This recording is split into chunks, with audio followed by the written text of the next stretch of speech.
Selamat datang di Universitas Islam Negeri Syekh Ali Hasan Ahmad At-Dari Padang Sidimpuan. Inilah kampusnya para penuntut ilmu yang berlandaskan keislaman, keindonesiaan, dan kearifan lokal. Lebih dikenal dengan sebutan Theo-Antropo-Ekosentris, Al-Ilahiyah, Al-Insaniyah, Al-Kauniyah, dengan moto cerdas berintegritas. Assalamualaikum warahmatullahi wabarakatuh. Perkenalkan, nama saya Hasbullah Lubis, peserta PPG UIN Sahada Padang Sidimpuan, Bat 1 tahun 2024.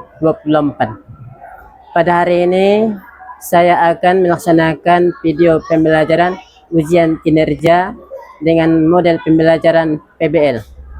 Asal sekolah SMA Swasta Nur Ilmi Padang Sidimpuan. Assalamualaikum warahmatullahi wabarakatuh. Assalamualaikum. Waalaikumsalam warahmatullahi wabarakatuh. Bagaimana kabarnya anak-anak semua? Alhamdulillah, luar biasa. Allahu Akbar. Masih semangat kan? Masih. Teruskan dulu barisannya. Teruskan dulu. Biar lebih dulu semua ya. Nah, ini sampelnya dibuang dulu ya. Buang sampelnya. Yang mana mencoba? Tong sampah.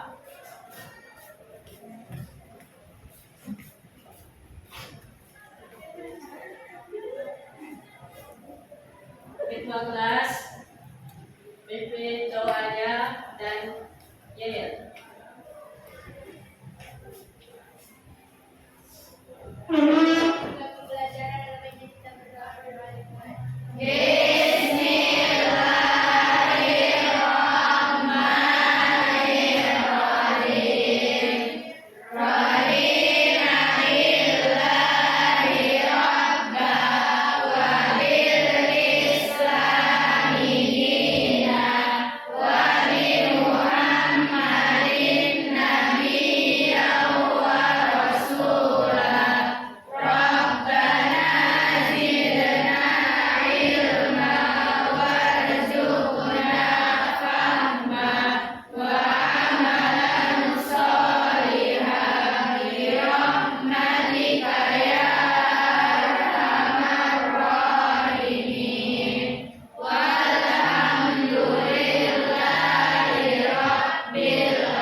Ada yang tidak hadir hari ini? Semuanya hadir kan? Dari speaker ini tentang yaitu membiasakan berpikir kritis dan semangat mencintai teh.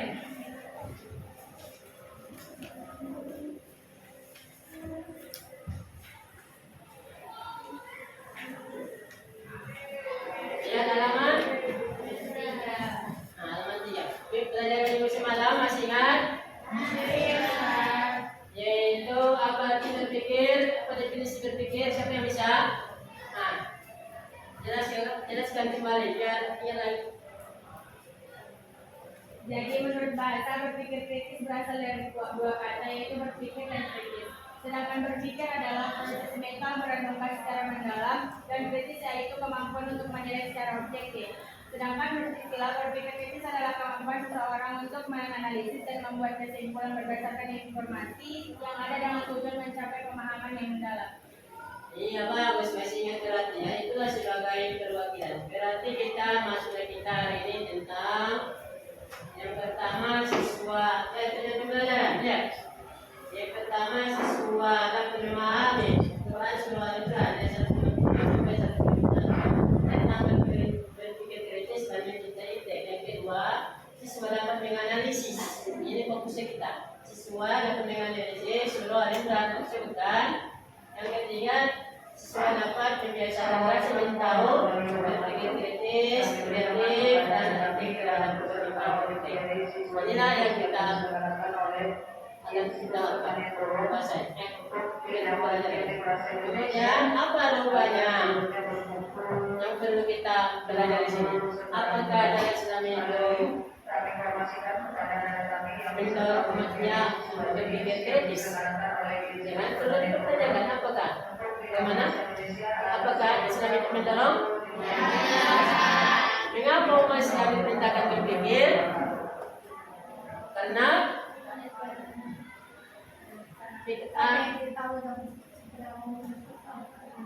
mengapa?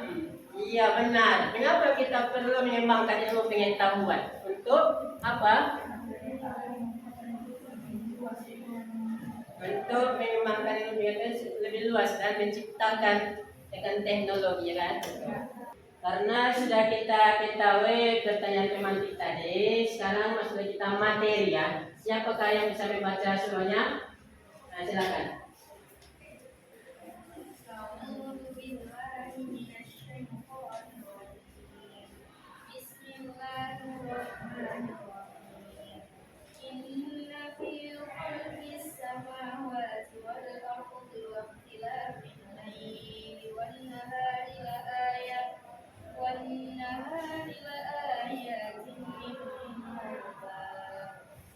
الذين يذكرون الله قياما وقعودا وعلى جنوبهم ويتفكرون في خلق السماوات والأرض ربنا ما خلقت هذا باطلا سبحانك فقنا عذاب النار صدق الله العظيم.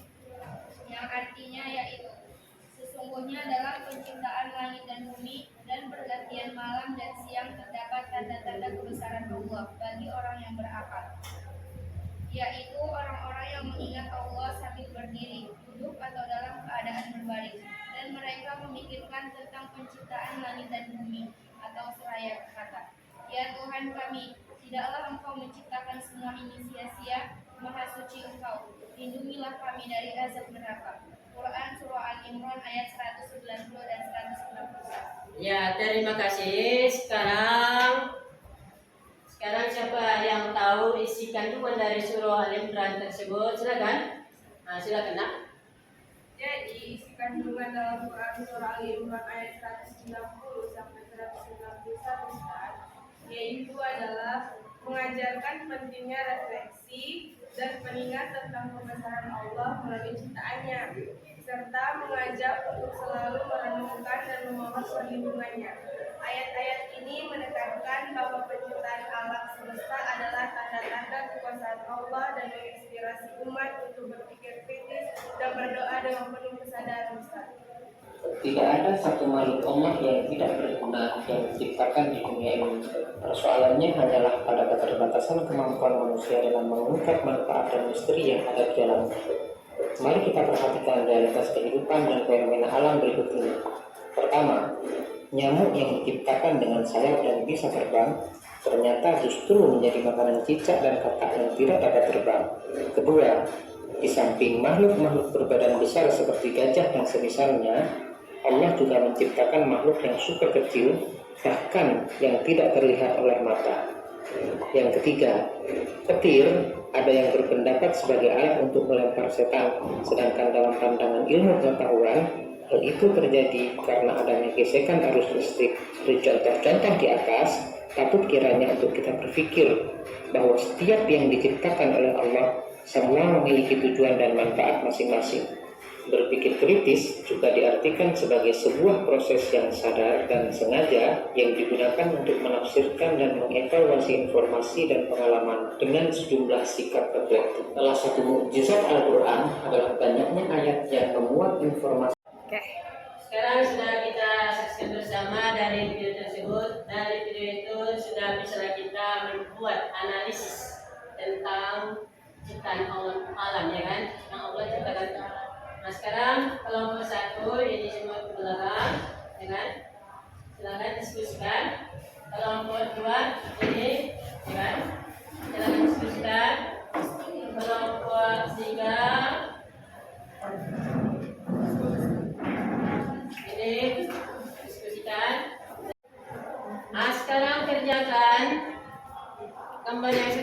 selama 10 menit diskusikan apa manfaat dari dipandang sesuai dari Islam tentang alam atau yang menciptakan dengan apa manfaatnya bagi manusia, baik itu secara Islam, pandang dari Islam selama 10 menit.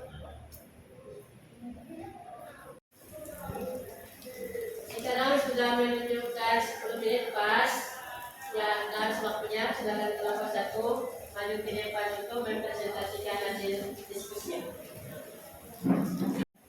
Assalamualaikum warahmatullahi wabarakatuh. Waalaikumsalam warahmatullahi wabarakatuh. Kami dari kelompok 1 akan menjelaskan hasil presentasi kami mengenai penciptaan nyamuk dalam Islam. Penjelasan pertama akan dijelaskan dari kami Mirza. Jadi di sini saya akan menjelaskan manfaat diciptakan nyamuk dalam Islam. Jadi dalam Islam keyakinan bahwa segala sesuatu diciptakan dengan tujuan dan hikmah. Meski nyamuk mungkin tidak nyaman dan seringkali membawa penyakit, mereka tetap merupakan bagian dari ciptaan Allah yang memiliki tujuan tertentu dalam kerangka kehidupan dan alam semesta. Saya kembalikan kepada moderator. Penjelasan selanjutnya akan dijelaskan oleh saudari kita Syakira. Jadi penjelasan yang kedua, manfaat diciptakan nyamuk dalam Islam itu yang pertama, pentingnya kesabaran dan kepedulian. Nyamuk bisa menjadi ujian bagi kesabaran dan ketahanan manusia.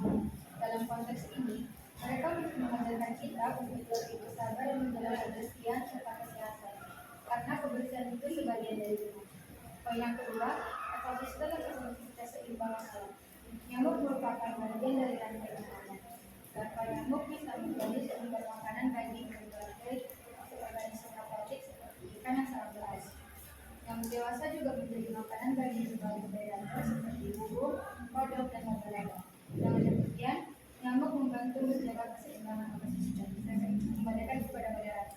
Oke, terima kasih kepada saudari kami. Cukup sekian penjelasan dari kami. Masuklah kita ke acara sesi tanya jawab.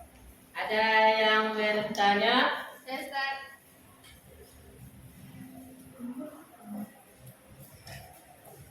Ya, silakan tanyakan. Assalamualaikum warahmatullahi wabarakatuh. Waalaikumsalam warahmatullahi wabarakatuh. Saya dari kelompok 3 ingin bertanya, apakah kita boleh memburu nyamuk? Ya, terima kasih pertanyaan yang sangat luar biasa. Silakan jawab langsung. Oke, pertanyaan saudari akan dijawab oleh saudari Ika. Nah, saya akan menjawab pertanyaan saudari-saudari Husna. Apakah boleh membunuh nyamuk? Nah, membunuh nyamuk untuk mencegah penyakit atau untuk menjaga kesehatan diperbolehkan dalam Islam. Selama dilakukan dengan cara tidak melanggar prinsip-prinsip etika serta bertanggung jawab terhadap lingkungan. Saya kembalikan kepada moderator. Ya, benar sekali. Yang kita tidak boleh sembarangan memberantas nyamuk, ya kan? Iya, Kalau benar. tidak mengganggu, ya kan? Ya kan? Ini sekarang kalau musim malaria, nggak apa-apa pakai fogging karena sudah musim malaria. Tapi kalau nggak musim malaria, jangan diberantas, ya kan? Karena nyamuk itu ada manfaatnya baik dari segi Islam maupun dari segi kesehatan. Dari segi Islam, diajarkan dalam Islam an-nasyafatu minal iman. Demikian itu adalah sebagian dari iman. Makanya kita harus teruskan supaya jangan terserang nyamuk. Karena sudah kita dengar bersama penjelasan dari presentasi dari kelompok 1, kelompok 2, kelompok 3, kelompok 4, kelompok 5. Sekarang kita masuk langkah terakhir yaitu refleksi. Nah, sekarang siapa yang bisa membuat kesimpulannya? Jadi kesimpulannya itu ada 3. Yang pertama, Islam mengajarkan kita supaya mempergunakan akal dan pikiran kita sebagai anugerah yang terbesar dan mencintai ilmu pengetahuan dan teknologi. Yang kedua, Allah Subhanahu wa taala menciptakan alam semesta tidak sia-sia sekecil apapun. Tinggal kita memikirkan apa manfaat dari ciptaan Allah Subhanahu wa taala tersebut. Yang ketiga, dari ciptaan Allah Subhanahu wa taala berupa alam semesta, kita pergunakan sebagai sarana untuk mendekatkan diri dan meningkatkan ketakwaan kepada Allah Subhanahu wa taala. Dari penjelasannya itu berarti kita harus benar-benar mempergunakan akal itu, karena akal merupakan adalah anugerah yang paling besar. Akal itu fungsinya besar ya, yaitu bisa membedakan antara manusia dengan hewan. Akal itu bisa membedakan antara orang pintar dengan orang bodoh. Akal itu bisa mempergunakan orang yang waras dengan orang yang gila. Makanya akal itu adalah anugerah. Pergunakanlah akal itu sebaik-baik mungkin, yaitu berpikir secara kritis. Yang kedua, Allah menciptakan alam semesta ini tidak dengan sia-sia. Sekecil apapun ciptaan Allah, mulai dari bakteri, nyamuk, sampai hewan yang besar, tumbuh-tumbuhan, semuanya itu adalah ada manfaatnya, tidak yang sia-sia. Maka kita tinggal memikirkan bagaimana mendatangkan manfaat dari ciptaan Allah itu. Yang selanjutnya yaitu berarti kita harus mempergunakan alam semesta itu, ya kan, sarana untuk mendekatkan diri kepada Allah, ya kan. Allah ciptakan tumbuh-tumbuhan, kita tanamlah, contohnya kita tanam padi, sehingga hasil dari padi itu, ya kan, kita bisa konsumsi nanti, ya kan, setelah menjadi beras, sehingga bisa mendekatkan diri kepada Allah. Kita tanamlah, contohnya yang lain, mangga, berbuah, supaya bisa kita menikmatinya, berterima kasih kepada Allah. Berarti hasil ciptaan Allah itu bisa sebagai sarana untuk mendekatkan diri kepada Allah. Nah, dari situ ada yang mau bertanya? Iya. Sudah paham semua? Karena sudah paham semuanya, buka bukunya, lihat halaman 27. Di sini ada tugas dikerjakan di rumah. Di rumah, Bapak tunggu 3 hari. Dikirim lewat dari grup WA. Nah, kemudian pembelajaran kita minggu depan yaitu surah Ar-Rahman ayat 33, baca-baca bukunya dan siapkan pertanyaan untuk pembahasan minggu depan. Karena berakhirnya pembahasan kita, ya kan, silakan pintu kelas pimpin doanya. Sebelum kita